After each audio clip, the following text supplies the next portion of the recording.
Sitting हुई है central election committee की, उसमें हमारी प्रायोरिटी सीट सारी क्लियर हो गई हैं। तो जो अफवाहें आप उड़ा रहे हो, आपको नहीं उड़ाना चाहिए। हमारे में तो क्लैरिटी है क्या करना है। बिहार विधानसभा चुनाव का बिगुल बज चुका है और सियासी सरगर्मी अपने चरम पर है। गुरुवार देर रात को आखिरकार कांग्रेस ने अपनी पहली लिस्ट जारी कर दी, जिसमें 48 उम्मीदवारों के नाम हैं। लेकिन हाँ, सस्पेंस अभी बाकी है। कांग्रेस ने ये तो बता दिया कि रक्सौल से श्याम बिहारी प्रसाद, बेनीपट्टी से नलिनी रंजन झा, कड़वा से शकील अहमद खान और कुंटुमा से प्रदेश अध्यक्ष राजेश राम मैदान में उतरेंगे।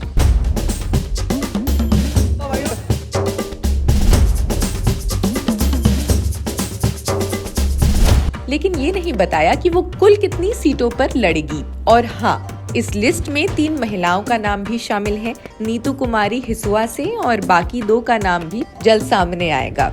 बिहार में 243 सीटों के लिए 6 और 11 नवंबर को वोटिंग होगी और नतीजे आएंगे 14 नवंबर को।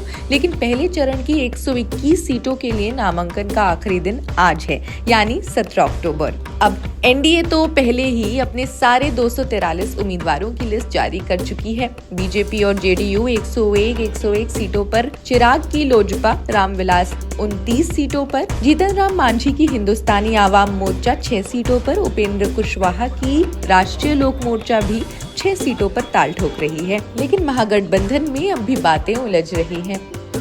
महागठबंधन की बात करें तो जहां सीट बंटवारे का मसला अब भी हल नहीं हुआ है। गुरुवार को आखिरी वक्त में आरजेडी, कांग्रेस और वाम दलों ने सीट बंटवारे पर बात की, लेकिन औपचारिक ऐलान का इंतजार बाकी है।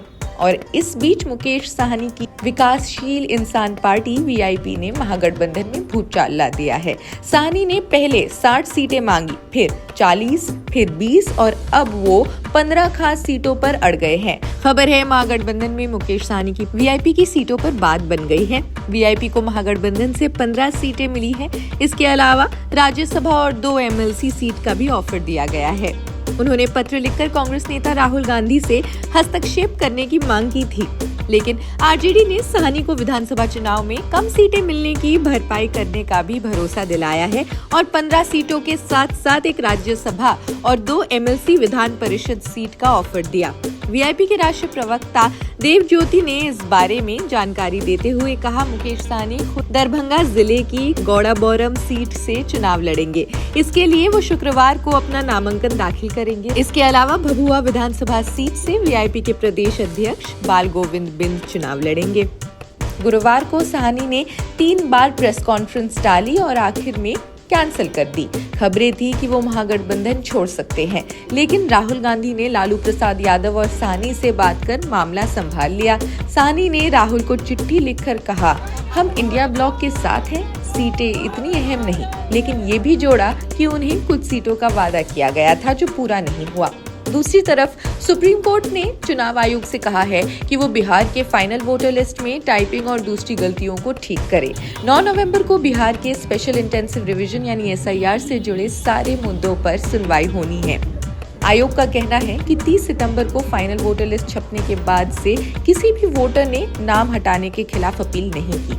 बिहार का सियासी रण अब पूरी तरह गर्म है। एनडीए ने अपनी पूरी ताकत झोंक दी है। कुछ सीटों पर फ्रेंडली फाइट भी देखने को मिल सकती है। अब देखना है कि कौन बाजी मारता है और कौन रह जाता है पीछे। ये जरा दिखाइए शॉर्ट से, ये दादी को आप साथ लेकर जाए, एक माता पिता का आशीर्वाद भी आप कहते हैं किसी भी काम के लिए। दादी तो सर्वोपरि है ना, गुरु है हमारे पीछे बैठे, वृंदावन से आए।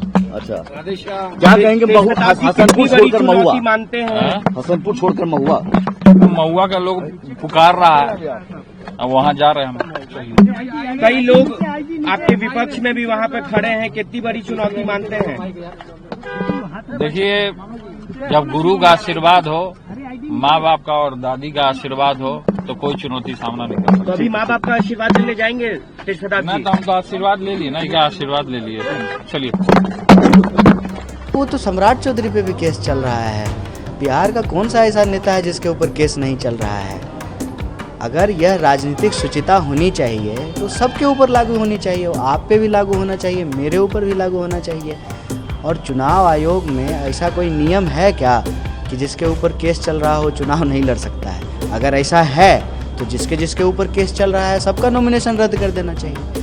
ऐसा तो नहीं है कि एक के लिए नियम होगा और दूसरे के लिए नियम नहीं होगा। और मेरा ये मानना है कि ये मैं प्रिंसिपल तरीके से बोल रहा हूँ, ये मेरी राय है कि राजनीति का अपराधीकरण और अपराधियों का राजनीतिकरण समाज के लिए अच्छा नहीं है। लेकिन इसके लिए सब जिम्मेवार हैं। इसके लिए सिर्फ सवाल मुझसे नहीं पूछिए, प्रधानमंत्री जब आएंगे ना और गृह मंत्री जब आएंगे तो उनसे भी पूछना चाहिए कि आप तो तरीपार थे, आपके ऊपर तो मर्डर का मुकदमा था, तो आपको तो नैतिकता के आधार पे जो है वो रिजाइन कर देना चाहिए।